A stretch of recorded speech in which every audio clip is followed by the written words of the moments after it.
पिछले कुछ समय से मुझे कह रहे थे कि राघव आप नीट के इशू पर कब बोलोगे, आपको हम सुनना चाहते हैं। मैं बड़ी हम्बली कहना चाहता हूं सर, जब मैं ऑपोजिशन में बैठता था तब सवाल मेरा हथियार था। आज मैं ट्रेजरी बेंचेस पर बैठता हूं, आज सोल्यूशन मेरी जिम्मेदारी है। मैं भी रोज कैमरे के सामने आकर साउंड बाइट दे सकता था, लेकिन मुझे हेडलाइन नहीं सर, मुझे आउटकम चाहिए। और जब मैं ऑपोजिशन में था तब मेरा काम इशू रेस करना और सवाल उठाना था, और पूरा सदन और आप जानते हैं मैंने वो काम पूरी ईमानदारी से किया। लेकिन आज मेरा रोल कैमरा के सामने अटेंडेंस लगाने का नहीं है, मेरा role is my focus is to fix the system.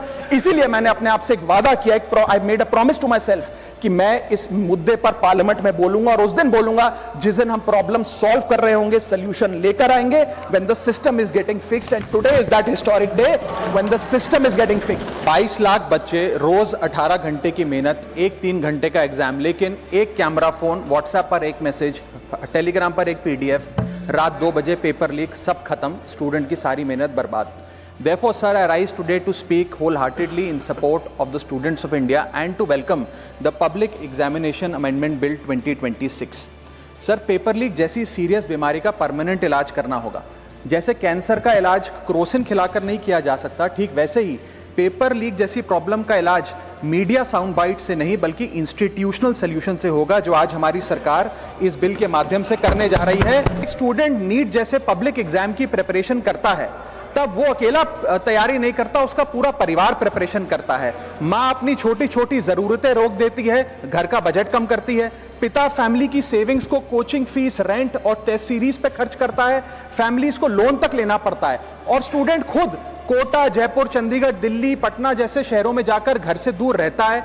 दिन में 18-18 घंटे पढ़ता है, रात 2 बजे तक पढ़ाई करता है, और फिर अलार्म लगाकर सुबह 5 बजे क्लासेस के लिए उठ जाता है। परिवार से दूर, कोई सोशल लाइफ नहीं, कोई त्योहार फेस्टिवल नहीं, सोशल मीडिया, फ्रेंड से दूर, और अपनी स्लीप और अपनी हेल्थ से भी कॉम्प्रोमाइज करता है, क्योंकि उसे पता है कि जब वो पेपर लिखेगा तो सिर्फ पेपर नहीं, अपनी फैमिली के लिए एक बेटर फ्यूचर लिखने जा रहा है। और फिर एक दिन एग्जाम की तारीख पर उसे पता लगता है कि 3 साल से वो जिस पेपर की तैयारी कर रहा था, वो पेपर किसी ने पहले ही पैसे देकर हासिल कर लिया, पेपर लीक हो गया। और इस समय सर सिर्फ पेपर लीक नहीं होता, उस स्टूडेंट का मेहनत, उसकी ड्रीम्स, उसकी सेल्फ बिलीफ, उसका ट्रस्ट, उसकी एस्पिरेशंस, ये सब लीक होती हैं, और उसकी मेंटल और फिजिकल हेल्थ पे असर पड़ता है। I understand that pain sir. एक ऐसा कानून लेकर आज सरकार सदन में आई है जिसके पास होने के बाद कोई अपराधी सपने में भी यदि पेपर लीक करने का सोचेगा तो उसकी रूह कांप जाएगी। पहली चीज, पेपर लीक को एक इंडिविजुअल द्वारा किया गया क्राइम नहीं, बल्कि एक ऑर्गेनाइज्ड सिंडिकेट नेटवर्क द्वारा किए गए क्राइम के तौर पे ट्रीट किया जाएगा, जिसमें इनसाइडर हो, कोचिंग माफिया हो, लॉजिस्टिक वेंडर हो, प्रिंटिंग प्रेस हो, सॉल्वर गैंग हो, एग्जाम ऑफिशियल्स हो, सब पर कार्रवाई होगी। सबको दोषी करार देने के बाद, गिल्टी करार देने के बाद 10 साल तक की जेल होगी और 10 करोड़ रुपए तक का जुर्माना लिया जाएगा। सारे ऑफेंसेस को cognizable, non bailable, non compoundable बनाया गया। एक स्पेशल टास्क फोर्स का गठन किया गया कि अब कभी भी यदि पेपर लीक की संभावना भी उत्पन्न होती है तो यह स्पेशल टास्क फोर्स जांच करेगी, और यह इन्वेस्टिगेशन सालों साल नहीं लटकाई जाएगी। 2 महीने के अंदर अंदर से इस इन्वेस्टिगेशन को कंप्लीट करना होगा। और इसी के साथ साथ फास्ट ट्रैक कोर्ट्स का गठन किया, जो ये इंश्योर करेंगे कि इसमें स्पीडी ट्रायल हो, डे टू डे ट्रायल हो, स्पेशल पब्लिक प्रोसिक्यूटर होगा, 3 महीने में पनिशमेंट सुनाई जाएगी। सर मैं बता दूं, हमारे देश में fast track courts heinous crimes के लिए बने हैं, जैसे कि क्राइम्स अगेंस्ट वुमेन, रेप और पॉस्को जैसे अपराध के लिए। आज हमने पेपर लीक को उस हिनियस क्राइम्स की कैटेगरी में ला खड़ा किया है। सर मैं ऑपोजिशन पार्टीज को कहना चाहता हूं, don't use students emotion for your political promotion. ये लड़ाई बीजेपी वर्सेस कांग्रेस नहीं है, ये लड़ाई मेरिट वर्सेस माफिया की है, मेहनत वर्सेस सेटिंग की है। Sir thank you for giving me an opportunity to speak on this bill. Sir 22 lakh बच्चे, रोज 18 घंटे की मेहनत, एक 3 घंटे का एग्जाम, लेकिन एक कैमरा फोन, व्हाट्सएप पर एक मैसेज, टेलीग्राम पर एक पीडीएफ, रात 2 बजे पेपर लीक, सब खत्म, स्टूडेंट की सारी मेहनत बर्बाद। Therefore, sir, I rise today to speak wholeheartedly in support of the students of India and to welcome the Public Examination Amendment Bill 2026. Sir paper leak जैसी सीरियस बीमारी का परमानेंट इलाज करना होगा। जैसे कैंसर का इलाज क्रोसिन खिलाकर नहीं किया जा सकता, ठीक वैसे ही पेपर लीक जैसी प्रॉब्लम का इलाज मीडिया साउंड बाइट से नहीं बल्कि इंस्टीट्यूशनल सोल्यूशन से होगा, जो आज हमारी सरकार इस बिल के माध्यम से करने जा रही है, by introducing India's first ever anti paper leak framework. सबसे पहले मैं नीट के स्टूडेंट्स को कुछ कहना चाहूंगा। आपका गुस्सा जस्टिफाइड है, आपकी पेन रियल है और आपको एग्जामिनेशन सिस्टम से जो कंप्लेंट है वो कंप्लेंट भी जेन्युइन है। Your voice matters. और जब आपने अपनी चिंता व्यक्त करी, अपना दर्द बताया, when you demanded, the honourable prime minister heard that demand, not just as a prime minister but also as a guardian, परिवार के मुखिया की तरह उस बात को सुना। Students demanded, government acted, historic decisions taken, systems changed. Sir, जब एक स्टूडेंट नीट जैसे पब्लिक एग्जाम की प्रिपरेशन करता है तब वो अकेला तैयारी नहीं करता, उसका पूरा परिवार प्रिपरेशन करता है। माँ अपनी छोटी छोटी जरूरतें रोक देती है, घर का बजट कम करती है, पिता फैमिली की सेविंग्स को कोचिंग फीस, रेंट और टेस्ट सीरीज पे खर्च करता है, फैमिलीज को लोन तक लेना पड़ता है, और स्टूडेंट खुद कोटा, जयपुर, चंडीगढ़, दिल्ली, पटना जैसे शहरों में जाकर घर से दूर रहता है, दिन में 18-18 घंटे पढ़ता है, रात 2 बजे तक पढ़ाई करता है और फिर अलार्म लगाकर सुबह 5 बजे क्लासेस के लिए उठ जाता है। परिवार से दूर, कोई सोशल लाइफ नहीं, कोई त्योहार फेस्टिवल नहीं, सोशल मीडिया, फ्रेंड से दूर, और अपनी स्लीप और अपनी हेल्थ से भी कॉम्प्रोमाइज करता है, क्योंकि उसे पता है कि जब वो पेपर लिखेगा तो सिर्फ पेपर नहीं, अपनी फैमिली के लिए एक बेटर फ्यूचर लिखने जा रहा है। और फिर एक दिन एग्जाम की तारीख पर उसे पता लगता है कि 3 साल से वो जिस पेपर की तैयारी कर रहा था वो पेपर किसी ने पहले ही पैसे देकर हासिल कर लिया, पेपर लीक हो गया। और इस समय सर सिर्फ पेपर लीक नहीं होता, उस स्टूडेंट का मेहनत, उसकी ड्रीम्स, उसकी सेल्फ बिलीफ, उसका ट्रस्ट, उसकी एस्पिरेशंस, ये सब लीक होती हैं और उसकी मेंटल और फिजिकल हेल्थ पे असर पड़ता है। I understand that pain sir, because मैं खुद भारत के, अभी कुछ साल पहले ही भारत के एक पब्लिक एग्जामिनेशन सिस्टम का स्टूडेंट रहा, चार्टर्ड अकाउंटेंसी का। And sir, because I have spent enough time in this house critiquing the government, I have earned the right to say my next sentence with full conviction and sincerity कि जब बात students की आई, when it came to our students and the youth of India, the government heard, the government actioned and the government delivered. Students का feedback लिया, students की demands को honour किया और ये डेमोन्स्ट्रेट किया कि सरकार स्टूडेंट्स के साथ खड़ी है। जिस उम्मीद के साथ स्टूडेंट्स ने अपनी मांग प्राइम मिनिस्टर साहब के सामने रखी, उस चिंता को, उस दर्द को समझते हुए तमाम एक्शन लिए गए, तमाम स्टेप्स लिए गए, जैसे कि शॉर्ट टर्म और long term steps. Number 1, paper leak के बाद इमीडिएटली री एग्जाम कराया गया ताकि साल बर्बाद ना हो। जांच सीबीआई को सौंपी, एसआईटी का गठन हुआ, स्पेशल इन्वेस्टिगेशन टीम, जिसने 13 लोग मेन किंगपिन समेत गिरफ्तार किए। मात्र 75 दिन में, आज से 2 दिन पहले जब 75 दिन पूरे हुए जांच के, चार्जशीट भी फास्ट ट्रैक कोर्ट में दर्ज करा दी गई, जांच को महीनों सालों लटकाया नहीं। 47 नेशनल टेस्टिंग एजेंसी के ऑफिसर्स को शंट आउट किया गया, एजुकेशन सेक्रेटरी का तबादला हुआ, यहां तक कि मॉरल ग्राउंड्स पे हमारे ऑनरेबल होम एजुकेशन मिनिस्टर ने इस्तीफा तक दिया और स्टूडेंट प्रोटेस्टर्स के खिलाफ जो केसेस थे उन्हें विड्रॉ किया गया। बेरीड फैमिलीज जिसके अपने किसी घर के बच्चे को, किसी स्टूडेंट को खो दिया, उसको कॉम्पनसेशन दी जा रही है। एग्जाम सिक्योरिटी प्रोटोकॉल्स को स्ट्रेंथन किया जा रहा है और अगली बार से यह नीट का पेपर ओएमआर शीट से नहीं बल्कि फुल्ली कंप्यूटर बेस्ड टेस्टिंग से कराया जाएगा ताकि remotest chance of paper leak भी एलिमिनेट कर दिया जाए। इसी के साथ साथ सरकार ने एक हाई पावर टास्क फोर्स का गठन किया है जो फर्दर रिफॉर्म्स अंडरटेक करेगी कि भारत के पब्लिक एग्जामिनेशन सिस्टम की इंटेग्रिटी को कैसे प्रिजर्व और प्रोटेक्ट किया जाए, और इसमें इंडिया के मोस्ट अक्लेम्ड एक्सपर्ट्स जैसे कि नंदन नीलकनी साहब को समिति में डाला गया है। इसी के साथ साथ डेटरेंस क्रिएट करने के लिए, अपराधी के मन में खौफ पैदा करने के लिए एक ऐसा कानून लेकर आज सरकार सदन में आई है जिसके पास होने के बाद कोई अपराधी सपने में भी यदि पेपर लीक करने का सोचेगा तो उसकी रूह कांप जाएगी। पहली चीज, पेपर लीक को एक इंडिविजुअल द्वारा किया गया क्राइम नहीं बल्कि एक ऑर्गेनाइज्ड सिंडिकेट नेटवर्क द्वारा किए गए क्राइम के तौर पे ट्रीट किया जाएगा, जिसमें इनसाइडर हो, कोचिंग माफिया हो, लॉजिस्टिक वेंडर हो, प्रिंटिंग प्रेस हो, सॉल्वर गैंग हो, एग्जाम ऑफिशियल्स हो, सब पर कार्रवाई होगी। सबको दोषी करार देने के बाद, गिल्टी करार देने के बाद 10 साल तक की जेल होगी और 10 करोड़ रुपए तक का जुर्माना लिया जाएगा। सारे ऑफेंसेस को cognizable, non bailable, non compoundable बनाया गया। एक स्पेशल टास्क फोर्स का गठन किया गया कि अब कभी भी यदि पेपर लीक की संभावना भी उत्पन्न होती है तो यह स्पेशल टास्क फोर्स जांच करेगी और यह इन्वेस्टिगेशन सालों साल नहीं लटकाई जाएगी। 2 महीने के अंदर अंदर से इस इन्वेस्टिगेशन को कंप्लीट करना होगा। और इसी के साथ साथ फास्ट ट्रैक कोर्ट्स का गठन किया जो यह इंश्योर करेंगे कि इसमें स्पीडी ट्रायल हो, डे टू डे ट्रायल हो, स्पेशल पब्लिक प्रोसिक्यूटर होगा, 3 महीने में पनिशमेंट सुनाई जाएगी। सर मैं बता दूं, हमारे देश में fast track courts heinous crimes के लिए बने हैं, जैसे कि क्राइम्स अगेंस्ट वुमेन, रेप और पॉस्को जैसे अपराध के लिए। आज हमने पेपर लीक को उस हिनियस क्राइम्स की कैटेगरी में ला खड़ा किया है सर। इसी के साथ साथ सर इंस्टीट्यूशनल और systematic reforms will demonstrate zero tolerance towards paper leak और इससे भारत की इंडियन पब्लिक एग्जामिनेशन सिस्टम की इंटेग्रिटी को हम प्रिजर्व और प्रोटेक्ट कर पाएंगे। ये सब इसलिए हुआ because sir there is nothing more important than the students and their future.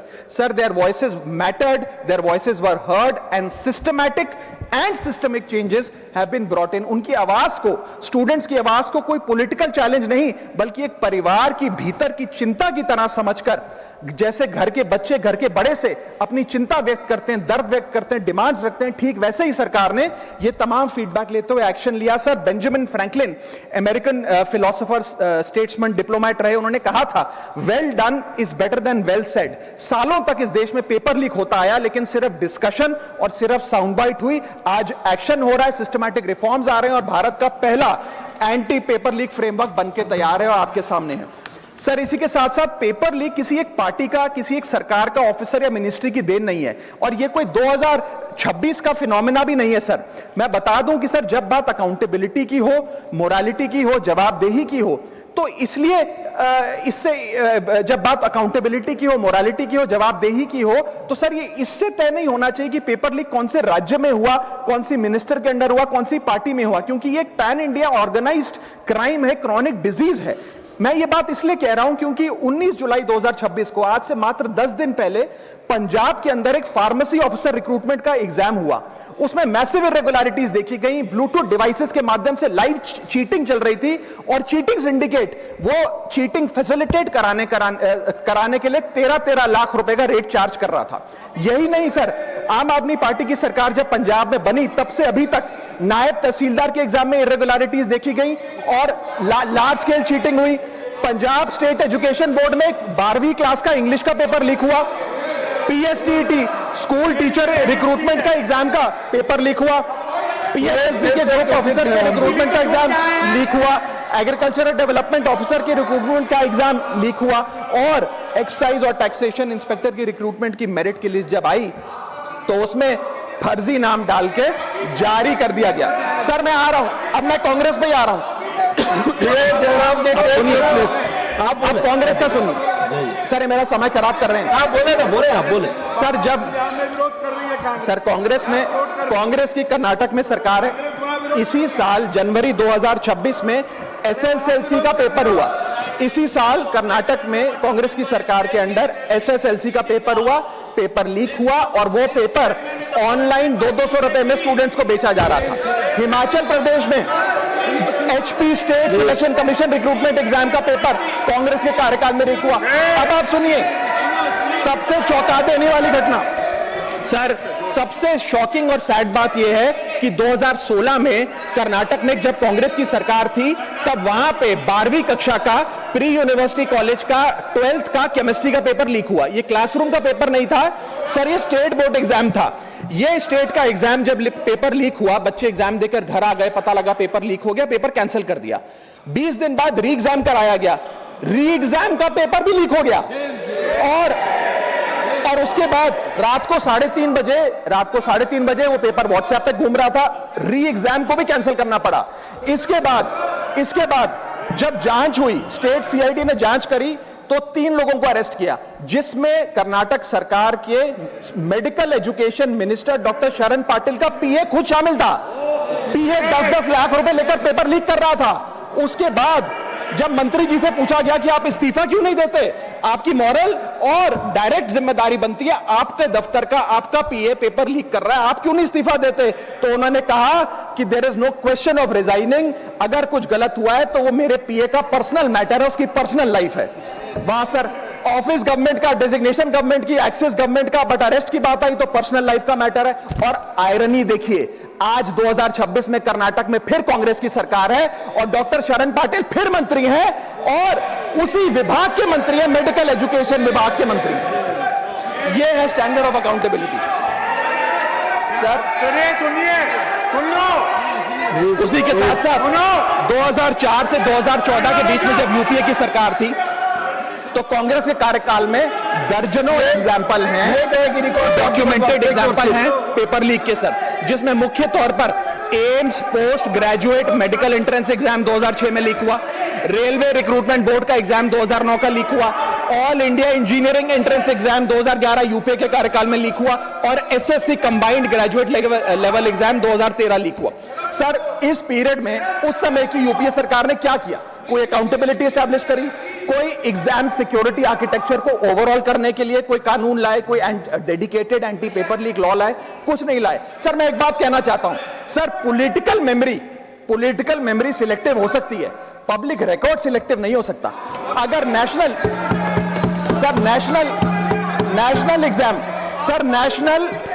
Exam का पेपर लीक अगर नेशनल क्राइसिस है, जो कि है, तो सर ऑपोजिशन रूल्ड स्टेट का पेपर लीक एक लोकल इंसिडेंट कैसे हो सकता है? सर स्टूडेंट में तो फर्क नहीं होता। अगर नीट के स्टूडेंट्स का पेन जेन्युइन है, जो कि जेन्युइन है, तो सर पंजाब के फार्मेसी एग्जाम के स्टूडेंट्स का और कर्नाटक के एसएलसी एग्जाम के स्टूडेंट्स का पेन भी जेन्युइन है। स्टूडेंट का पेन पार्टी देखकर चेंज नहीं होता और ठीक उसी तरह रिफॉर्म और अकाउंटेबिलिटी भी पार्टी देखकर चेंज नहीं हो सकती। अब स्टूडेंट्स के बारे में कुछ कहना चाहता हूं।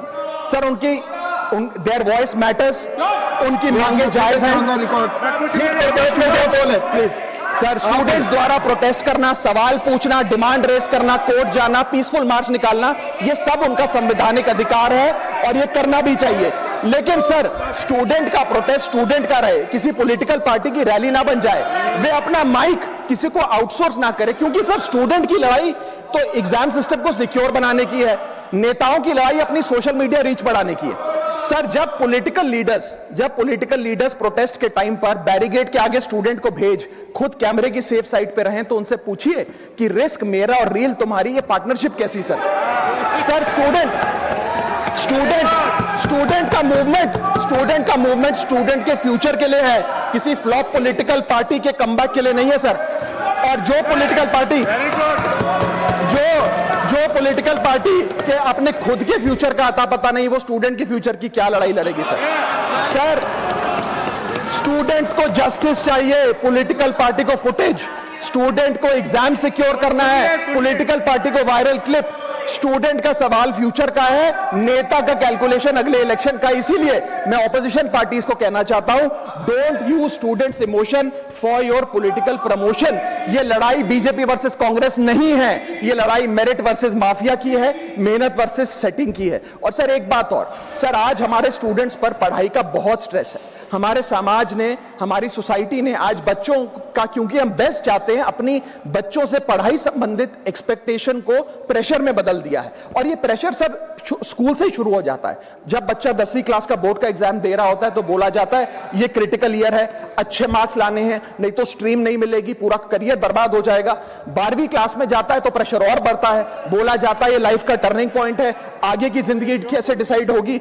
जेई, नीट, सीयूईटी, तमाम एंट्रेंस एग्जाम की तैयारी का प्रेशर अलग। और सर जब कॉलेज पहुंचता है तो एक अलग ही लेवल का प्रेशर होता है।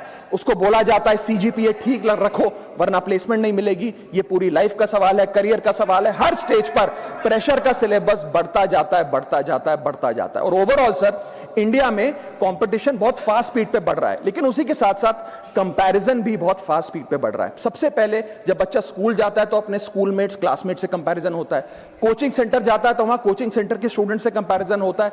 ऑल इंडिया रैंकर से कंपैरिजन होता है। घर आता है तो पड़ोसी और रिश्तेदारों के बच्चों से कंपैरिजन होता है।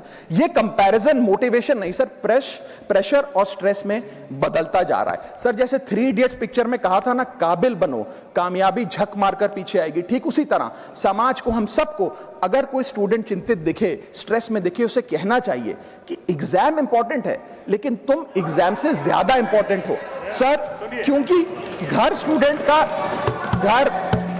स्टूडेंट का सेफ स्पेस होना चाहिए सर, दूसरा एग्जाम सेंटर नहीं। और एक रैंक सर, एक रैंक रिजल्ट डिसाइड कर सकती है बच्चे का, उसका फ्यूचर नहीं, वैल्यू नहीं, उसकी पूरी जिंदगी नहीं। और अंत में sir, I just take 1 more minute sir, अंत में मैं अपने वेल विशर्स को भी कुछ कहना चाहूंगा, जो पिछले कुछ समय से मुझे कह रहे थे कि राघव आप नीट के इशू पर कब बोलोगे, आपको हम सुनना चाहते हैं। मैं बड़ी हम्बली कहना चाहता हूं सर, जब मैं ऑपोजिशन में बैठता था तब सवाल मेरा हथियार था, आज मैं ट्रेजरी बेंचेस पर बैठता हूं, आज सोल्यूशन मेरी जिम्मेदारी है।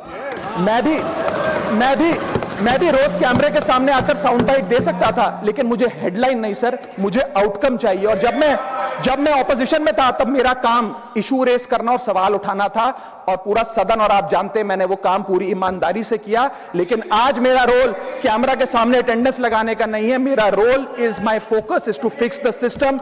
इसीलिए मैंने अपने आप से एक वादा किया, I made a promise to myself कि मैं इस मुद्दे पर पार्लियामेंट में बोलूंगा, और उस दिन बोलूंगा जिस दिन हम प्रॉब्लम सॉल्व कर रहे होंगे, सोल्यूशन लेकर आएंगे, when the system is getting fixed. And today is that historic day when the system is getting fixed. और सर, बिकॉज आज जो रिफॉर्म्स हम लेकर आए हैं, जो सरकार सदन में लेकर आई है, वो इतने जरूरी हैं क्योंकि इन रिफॉर्म से सिस्टम और मजबूत होगा, पेपर और सिक्योर होगा, एग्जाम फेयर होगा, मेरिट का सम्मान होगा, माफिया जेल में होगा, सरकार पहरेदार होगी, कार्रवाई दमदार होगी, स्टूडेंट्स की जीत होगी, माफिया की हार होगी। Subscribe to One India and never miss an update. Download the One India app now.